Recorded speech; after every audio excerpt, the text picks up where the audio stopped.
नमस्कार दोस्तों, मैं जितेंद्र वत्स और आप देख रहे हैं वत्स लाइव टीवी। दक्षता फाउंडेशन के सौजन्य से यह कार्यक्रम हम आप तक लेकर आए हैं और आज हम बैठे हैं पब्लिक हेल्थ मैनेजर के साथ, जिनका नाम है महेश शौरोत।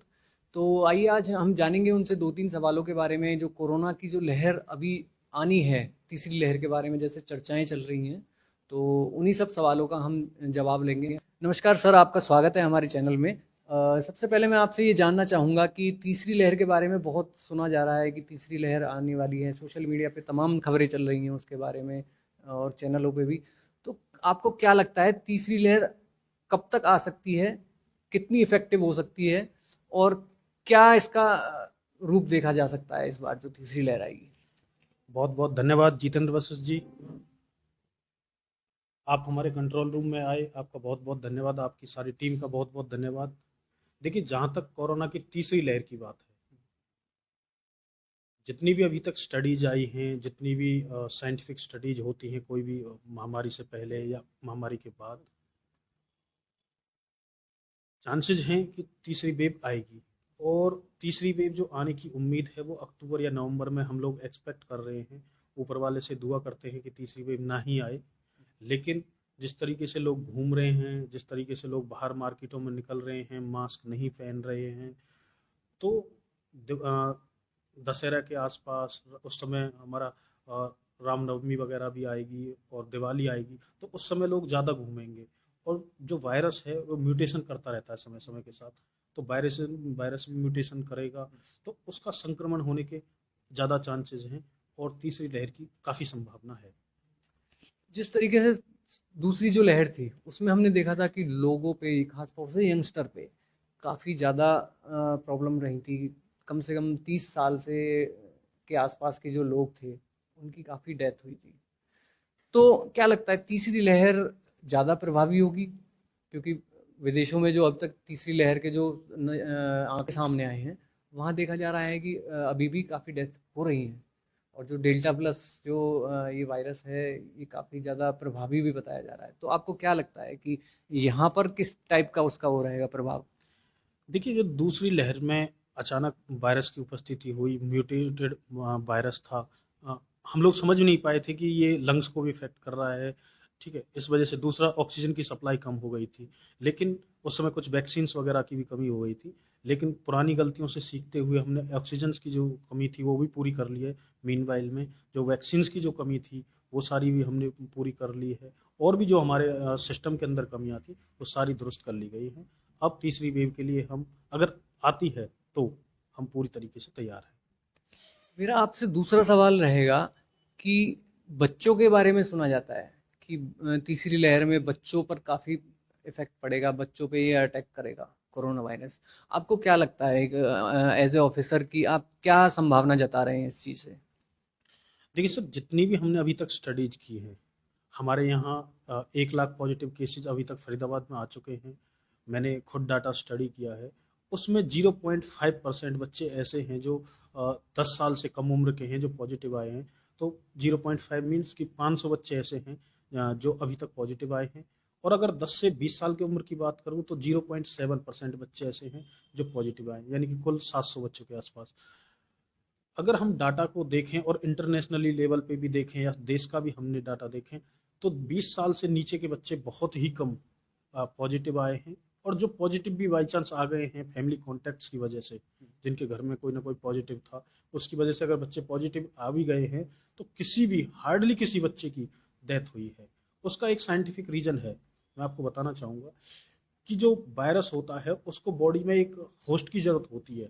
और जो होस्ट है बॉडी में, वो ACE2 रिसेप्टर होता है। आई रिपीट, ACE2 रिसेप्टर, जिस पे जाके ये वायरस अटैच होता है और उसके बाद ये हमारी सेल्स को खराब करना शुरू कर देता है। लेकिन जो छोटे बच्चे होते हैं, 10 साल से छोटे बच्चे होते हैं, उनमें ACE2 रिसेप्टर्स होते ही नहीं हैं। और जो 10 साल से 20 साल के जो बीच के बच्चे हैं, उनमें जो ACE2 रिसेप्टर होते हैं वो बनना शुरू होते हैं। तो इस वजह से सबसे कम ये वनरेबल ग्रुप है।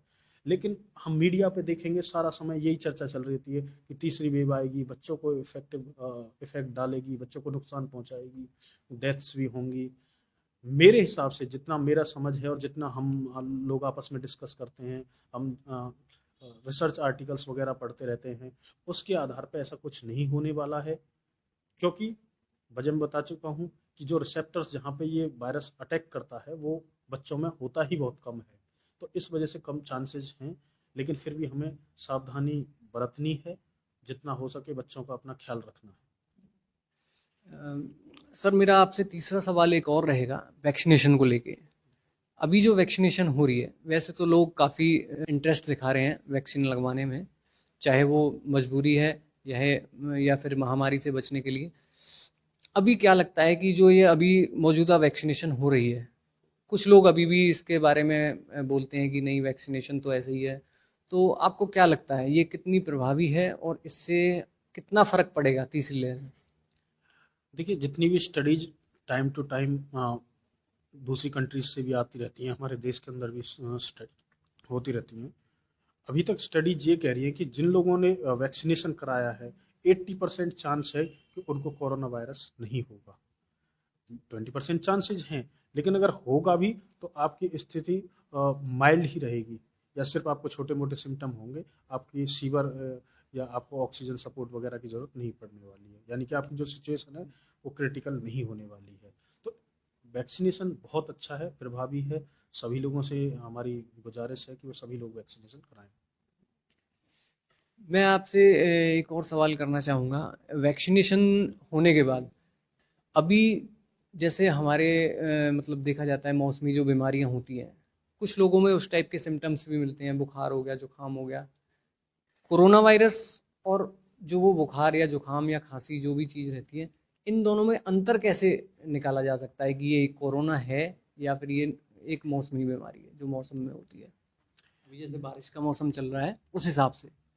देखिए, हमारे पास 3 या 4 प्रकार की वैक्सीन हैं। कोवैक्सीन है, उसका कोई साइड इफेक्ट नहीं है, उसको लगवाने के बाद कोई बुखार वगैरह नहीं आता। ठीक है। स्पुतनिक है, उसको लगवाने के बाद कोई भी बुखार वगैरह या कोई सिम्टम नहीं आते हैं।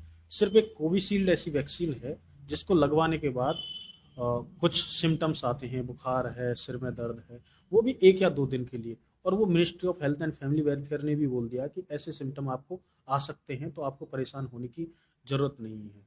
देखिए, अगर आपने वैक्सीन ली है, अगर 1-2 दिन के अंदर आपको सिम्टम आते हैं, तो हो सकता है कि वो वैक्सीन की वजह से हो, और उनमें भी सिर्फ कोविशील्ड, ना कि कोवैक्सीन या स्पुतनिक या फाइजर वगैरह। फाइजर अभी इंडिया में आई नहीं है, तो उनका कोई साइड इफेक्ट नहीं है।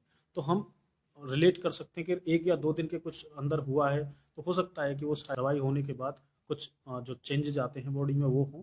अगर उसके बाद है तो हो सकता है कि सीजनल हो। तो जैसा कि दोस्तों आपने जाना, जो हमारे साथ महेश सौरभ जी थे, पब्लिक हेल्थ मैनेजर यहाँ पे, उन्होंने बताया, हमें विस्तृत जानकारी दी कि किस तरीके से कोरोना वायरस की तीसरी लहर की संभावना तो है, मगर आप प्रिकॉशंस लेंगे तो इसको भी रोका जा सकता है। मिलते हैं अगले एपिसोड में। बहुत बहुत धन्यवाद।